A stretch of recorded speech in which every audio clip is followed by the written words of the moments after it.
അപ്പോഴാണ് ഇതെല്ലാം വന്നപ്പോ കഴിഞ്ഞ ആഴ്ച മമ്പാടുകാരൻ സഖാഫുണ്ട്, വഹാബ് സഖാഫ്. അയാളെ മറുപടി എന്താണെന്നറിയോ? ഞങ്ങളെ സംഘടന നിലനിൽപ്പിന് ഞങ്ങൾ വേണമെങ്കിൽ അബൂജാഹിലിനെയും സ്വീകരിക്കും കേട്ടോ. അതാണ് ഇപ്പോഴത്തെ ഏറ്റവും പുതിയ മറുപടി. സുബ്ഹാനല്ലാഹ്. അയാളിങ്ങനെ പറയാണ്, ഞങ്ങൾ നരേന്ദ്രമോദിയെ മാത്രമല്ല, ഞങ്ങൾ പിണറായിനെ മാത്രമല്ല, ഞങ്ങൾ വേണമെങ്കിൽ അബൂജാഹിലിനെയും സ്വീകരിക്കും. സുബ്ഹാന ജല്ല ജലാലുഹു. അബൂജാഹിലിനെ സ്വീകരിക്കാൻ നിങ്ങൾക്ക് പറ്റിയേക്കാം, പക്ഷേ ഈമാനുള്ളവന് പറ്റുകയില്ല.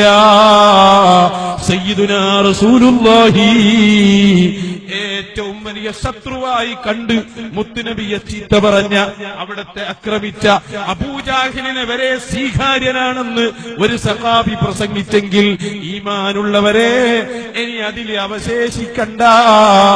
ഇസ്ലാമും ഈമാനും തേടി യാത്ര ചെയ്തോളൂ. വഹാബ് സഖാഫിയുടെ വാക്കുകൾ നിങ്ങൾക്ക് കേൾക്കാം. നമ്മൾ കൂടി തരും. അതേ സമയത്ത് ഈ പ്രസ്ഥാനത്തിന്റെ വായ മാത്രം ഓടിക്കെട്ടാമെന്ന് ആർക്കെങ്കിലും തോന്നുന്നുണ്ടോ എങ്കിൽ അത് നടക്കുകയാണ്. അതിന് ഞങ്ങൾക്ക് നരേന്ദ്രമോദി സ്വീകാര്യാണ്, അതിന് ഞങ്ങൾക്ക് പിണറായി വിജയനും സ്വീകാര്യനാണ്, അതിന് ഞങ്ങൾക്ക് അബൂജഹലിനെ കിട്ടിയാൽ ഞങ്ങൾക്ക് അതും സ്വീകാര്യമാണ്. ഞങ്ങൾ ഈ രാജ്യത്ത് ഞങ്ങളുടെ അബൂജാഹിലിനെ പോലും സ്വീകാര്യമായാൽ സുബ്ഹാനല്ലാഹ് പിന്നെ സുന്നിയുണ്ടോ, പിന്നെ ഇസ്ലാമുണ്ടോ കൂട്ടുകാരെ? എന്നിട്ടിപ്പോ അതിനെ ന്യായീകരിച്ച് അബൂജാഹിൽ ഞങ്ങൾക്ക് പെർമിറ്റ് എടുത്ത് തന്നാൽ ഞങ്ങൾക്ക് എന്താ അത് പറഞ്ഞൂടെ? അബൂജാഹിൽ പെർമിറ്റ് എടുത്ത് തരുന്ന ഗതികേടിൽ നിങ്ങൾ എത്തിയെങ്കിൽ സുബ്ഹാനല്ലാഹ് നിങ്ങൾ എവിടെ എത്തി? ഞങ്ങൾ തുറന്നു പറയാ, ഞങ്ങളിപ്പോ അബൂജാഹിൽ എഴുന്നേറ്റെന്ന് പറയാ, അടുത്ത ആദർശ മുന്നേറ്റത്തിന് ഞാൻ പെർമിറ്റ് ശരിയാക്കി തരാം. ഞങ്ങൾ പറയും നിന്റെ പെർമിറ്റ് ഞങ്ങൾക്ക് വേണ്ട എന്ന് തുറന്നു പറയാൻ ഈമാനുള്ളവന് സാധിക്കണം.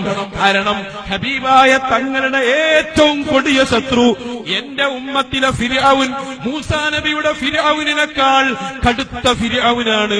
അത് അബൂജാഹിലാണെന്ന് മുത്തുനബി പറഞ്ഞിട്ടുണ്ടെങ്കിൽ, അബൂജാഹിൽ പെർമിഷൻ എടുത്ത് എന്നാൽ അപ്പർമിഷന്റെ മുകളിൽ ഞങ്ങൾ പ്രസംഗിക്കുമെന്ന് പറഞ്ഞിട്ടുണ്ടെങ്കിൽ ഈമാനും ഇസ്ലാമും അഹ്ലുസുന്നയും പറയാൻ നിങ്ങൾക്ക് അവകാശമില്ല.